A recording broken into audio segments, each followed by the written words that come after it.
Ansiedad es uno de los mayores problemas que nos heredó la pandemia. Según un estudio de las universidades públicas de este país, un montón de costarricenses están sufriendo en este momento de diferentes trastornos de ansiedad. Soy Ángela Ábalos Rodríguez, periodista de La Nación, y en este capítulo de Estar Bien vamos a conversar con Jessica McDonald, directora de la Escuela de Psicología de la Universidad Nacional, sobre uno de las afecciones más importantes que nos ha dejado la pandemia. Jessica, muchísimas gracias nuevamente por estar con nosotros en Estar Bien. Muchísimas gusto. Dicen esos investigadores que de verdad la ansiedad y la depresión, pero fundamentalmente los trastornos de ansiedad, nos están pegando por todo lado después de la pandemia. La pandemia no ha terminado, pero igual es un tsunami que está llegando a los consultorios, tanto públicos como privados. Háblenos un poquito, Jessica, de la ansiedad y qué podemos entender por trastornos de ansiedad. Ajá, correcto. Primero que todo, entender ansiedad es entender una situación, veíamos la vez pasada sobre lo del estrés. El estrés, sí. Cuando ya empezamos a distinguir el estrés de la ansiedad, lo que estamos observando son reacciones básicamente físicas, ¿verdad? Que eso es lo que más asusta a la gente.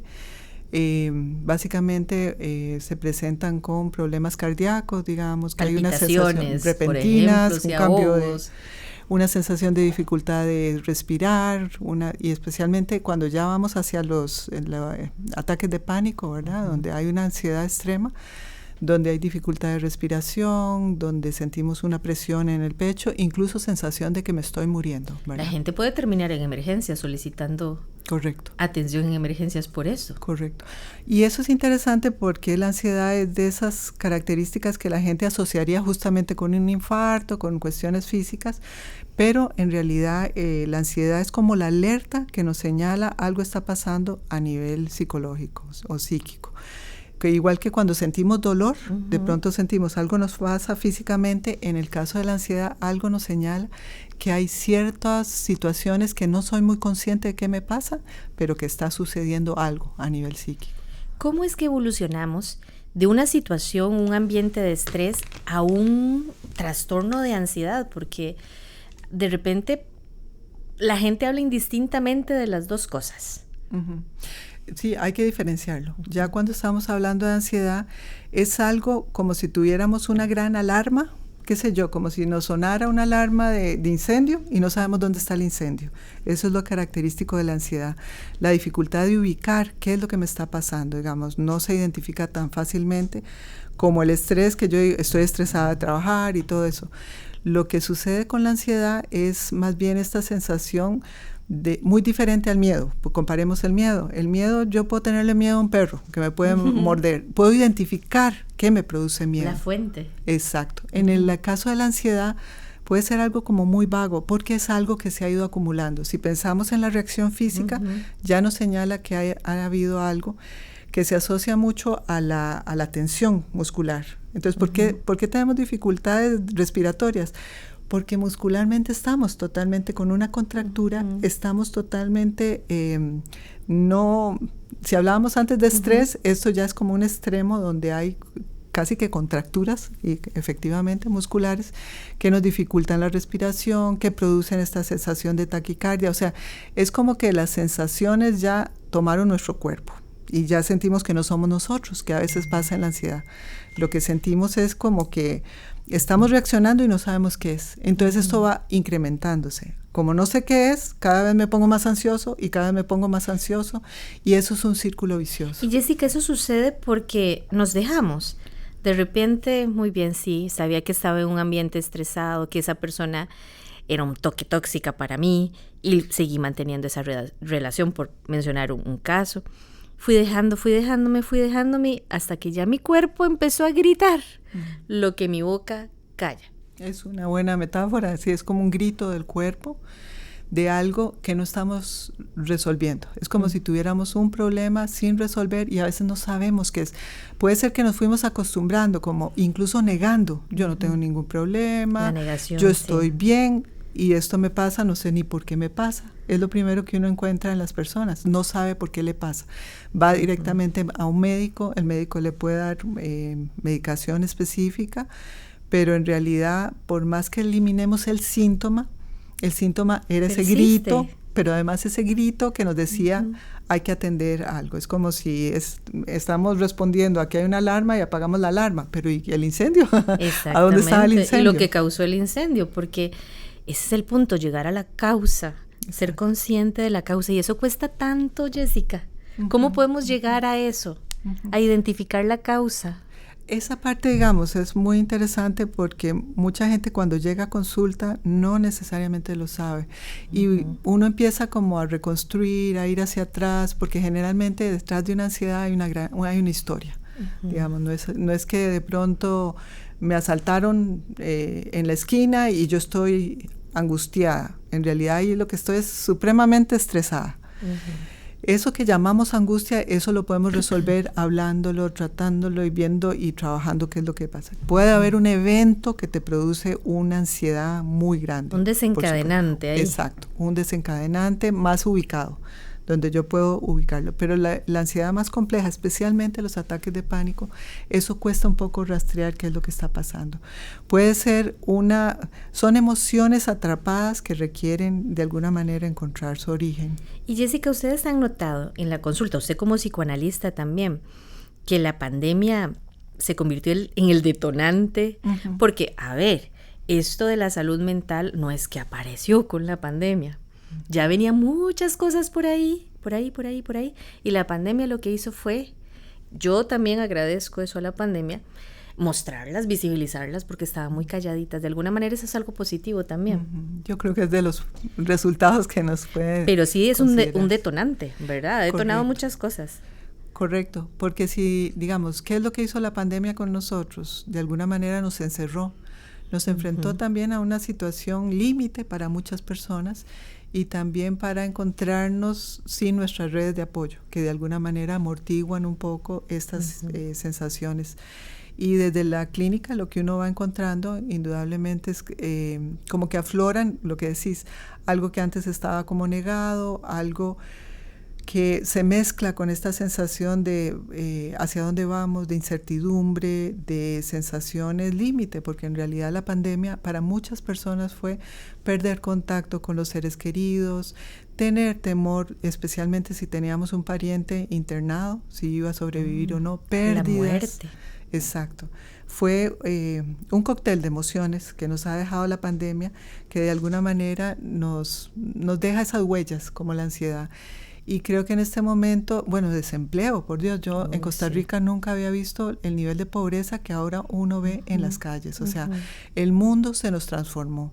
Y yo creo que hay que agradecerle, como decís, a la pandemia, de que por primera vez ya estamos hablando con mayor libertad de lo que nos está pasando a muchas personas. Ya no es una persona aislada, sino es esto, tenemos que enfrentarlo como sociedad. Y no es tan sencillo, ¿o sí? Hacer ese frente común a esto. Perdón. Claro, esa es la dificultad. Si algo se caracteriza la ansiedad es la sensación de soledad, digamos, de estar en una situación atrapado donde nadie me podría entender. Pero cuando empezamos a compartir, como en estos programas, finalmente vemos, no, es que es más gente de la que imaginábamos, no estoy solo en este dolor, no es que soy cobarde, no es que no sé enfrentar las cosas, simplemente la ansiedad es una reacción humana que tenemos frente a algo que no podemos manejar y que se nos está dificultando darle en el clavo para ver cómo solucionar. Qué bueno eso que usted decía, Jessica, porque a veces, qué sé yo, por sexo también, los hombres generalmente son muy proclives a tratar de mantener el control y decir, yo puedo, esto yo lo puedo controlar. Las mujeres, volviendo a un tema que hemos conversado aquí en diferentes momentos, que tenemos que estar en todo, el famoso multitareas, ¿verdad? Y si no puedo estar en todo, la carga de culpa. La ventaja, de alguna manera, de esto que estamos viviendo todos, qué bueno que usted lo dice, Jessica, para no sentirnos solos, ¿verdad? O sea, la ventaja es esa, que no estamos solos, que somos muchos los que estamos, de alguna manera, con diferentes niveles de estos problemas. Los podemos llamar problemas, De verdad son problemas. Si hay un sufrimiento, con ansiedad estamos sufriendo, digamos, yo no le diría ni padecimiento o problemas, sino hay un sufrimiento psíquico, le llamamos, que tenemos que reconocer y que también nos hace humanos. Es que esa sensación de que tenemos que ser invencibles, no sé, omnipotentes, sí, casi como el superhombre o no sé, o la supermujer, ¿verdad? Que también las mujeres están hacia esa inclinación que si a los hombres los socializaban a no llorar, a evitar el sentimiento que lo atrapara, y las mujeres debilidad. Más bien a mostrar eso que llamábamos debilidad, en realidad es poder expresar que me estoy sintiendo mal y que no sé por qué. Eso es lo característico también de la ansiedad, no saber. Y la sensación más dolorosa que nos pasa en estos momentos es la sensación de falta de control, porque eso es lo que siente una persona con ataque de pánico, como claro. No tengo control sobre mi cuerpo, sobre mí misma, ¿qué me está pasando? Son tantas preguntas que invaden, que a lo mejor también, como decías, es una oportunidad. La ansiedad también, como todo síntoma, es una oportunidad para detenerse, ver qué está pasando y decir, tal vez he estado aguantando situaciones que ya están colapsando, que ya están diciendo hasta acá. Y es un muy buen momento.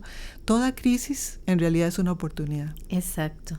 Aunque en ese momento no lo veamos como tal. Yo he presenciado varios ataques de pánico y es realmente, la gente sufre montones, cree que se está muriendo, es casi una experiencia cercana a la muerte y eso es muy fuerte.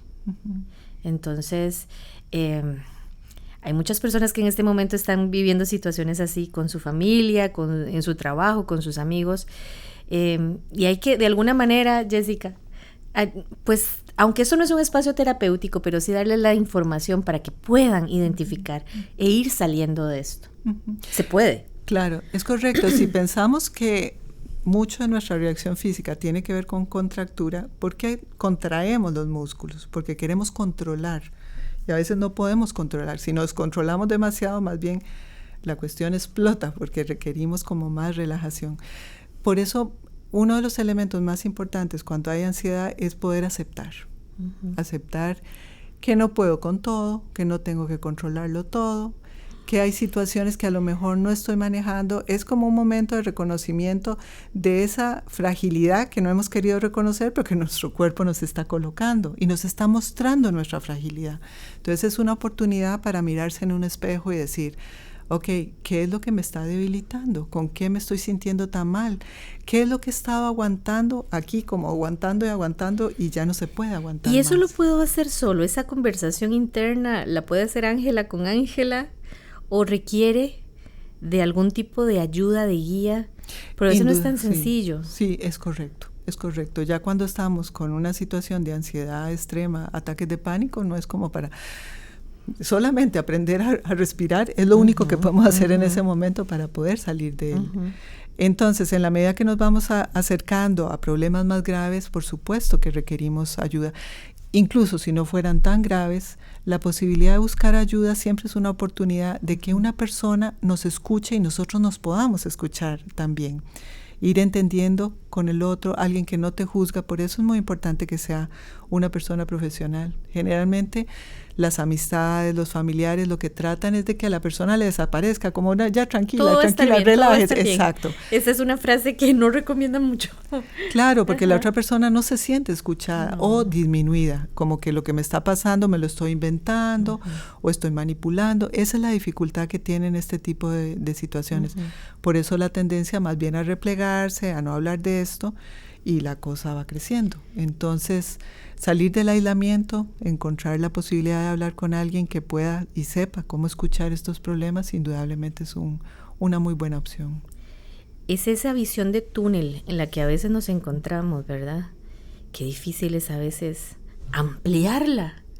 Yo he estado en esa visión de túnel y es muy complicado, pero se puede. Por supuesto. Pero muy interesante esta visión de túnel que a veces la identificamos en otros, pero nuevamente no la vemos en nosotros mismos, ¿verdad? Y la importancia de atenderlo a tiempo hace una gran diferencia, porque si esto va escalando, por supuesto que todos los procesos químicos que nuestro organismo va generando van a generar también consecuencias importantes. Cuéntenos un poquito eso, porque si hay todo un desequilibrio, esto no es solo cuestiones, románticas de lo que siento, es que el cuerpo genera toda una bioquímica que explica por qué nos sentimos bien o no tan bien. Es correcto. En el caso de la ansiedad, lo que tenemos nuevamente tiene que ver con cortisol, pero ¿cómo distinguíamos del estrés a la ansiedad? En este momento, cuando el cortisol de alguna manera lo que nos está impidiendo es un montón de procesos mentales, nos está reduciendo la energía para responder porque es como si estuviéramos recargados en responder, en una urgencia de responder hacia esa alarma que no nos permite que nuestro organismo también esté desarrollando otros procesos normales y naturales. Todo se bloquea. Exacto. La famosa corteza prefrontal, que la mencionan muchísimo, ¿verdad? La corteza prefrontal se bloquea y ahí es donde no podemos decidir, tomar buenas decisiones cuando estamos así. No se puede, ¿verdad? Ni ser creativos, que nos piden muchísimo, seamos creativos. No se puede, es que físicamente no se puede, Jessica. Correcto. Ni podemos tramitar las emociones. Porque en este momento, cuando estamos en alarma, lo único que estamos es pendiente de qué viene, que no sabemos ni qué viene. Si pensábamos en el miedo, que enfrentamos a ese perro o salimos corriendo para que no nos muerda, pero en el caso de la ansiedad no sabemos exactamente qué tenemos que hacer. Estamos atrapados en el cuerpo, en un cóctel de reacciones, ¿verdad? Pero yo te diría que desde el psicoanálisis la ansiedad es casi que los signos más importantes para observar qué está pasando, qué tenemos en nuestro inconsciente, qué no tenemos conciencia, qué nos resultó tan doloroso a veces que tuvimos que reprimirlo y hacerlo inconsciente, no tenerlo. Claridad. Entonces, por eso es uno de los elementos que en la clínica nos ayuda más. Por eso esa escucha que decías a mí me parece desde el psicoanálisis es escuchar qué es lo que ese síntoma nos está simbolizando, representando y encontrarnos a nosotros mismos en ese viaje. Yo utilizo mucho esa frase que les mencionaba. El cuerpo grita lo que la boca calla. Por algún lado salen las cosas. Y el asunto, usted bien lo mencionaba, Jessica, se va acumulando y cada vez las secuelas pueden ser peores, ¿verdad? Entonces, lo que hay que evitar es eso, lo que hay que prevenir de alguna manera es eso, y de alguna manera nuestra responsabilidad quizá y personal es hacer un esfuerzo por escucharnos a nosotros mismos. Ese freno que usted mencionaba en una oportunidad de frenar, busquemos frenar un poquito. Ajá, claro. Y lo que decías, me parece que cómo acompañamos, porque no es solamente una persona viviendo ansiedad, es mirando a una persona que está con ansiedad también, que también nos angustia y casi como que fuera contagioso, me voy a angustiar y me está angustiando que la otra persona esté angustiada y tratamos de tranquilizarla en vano en muchos casos, ¿verdad? Entonces, poder acompañar, escuchar, tomar en serio lo que está hablando la persona que está con ansiedad, no lo está inventando. En realidad está angustiada y con dolor, con mucho sufrimiento. Y ese es un buen punto. ¿Qué podemos hacer los que rodeamos a una persona así? Que también es complicado. ¿Cómo intervenir de manera adecuada para hacer contención y convertirnos en una verdadera red de apoyo? No pensar, primero que todo, no pensar que nosotros sabemos qué le pasa al otro. ¿Verdad? Porque cada uno es un mundo. No hay una receta de que la ansiedad significa tal cosa. Para cada uno representará lo que su historia le ha permitido. Entonces lo que podemos es decir, aquí estoy, ¿verdad? Aquí estoy, y no espantarnos, ¿verdad? Porque esa es la sensación de producir en el otro el abandono, ¿verdad? La sensación tendemos de que a huir, no podemos. Exacto. Y dejar solos, que no se vale. Jessica, muchísimas gracias. La ansiedad y los trastornos de ansiedad son un tema inagotable. Esto es apenas un bocadito. Les prometo para los próximos programas de Estar Bien volver a conversar sobre otros puntos de esta situación, trastorno, condición que nos está abrumando a todos de alguna manera.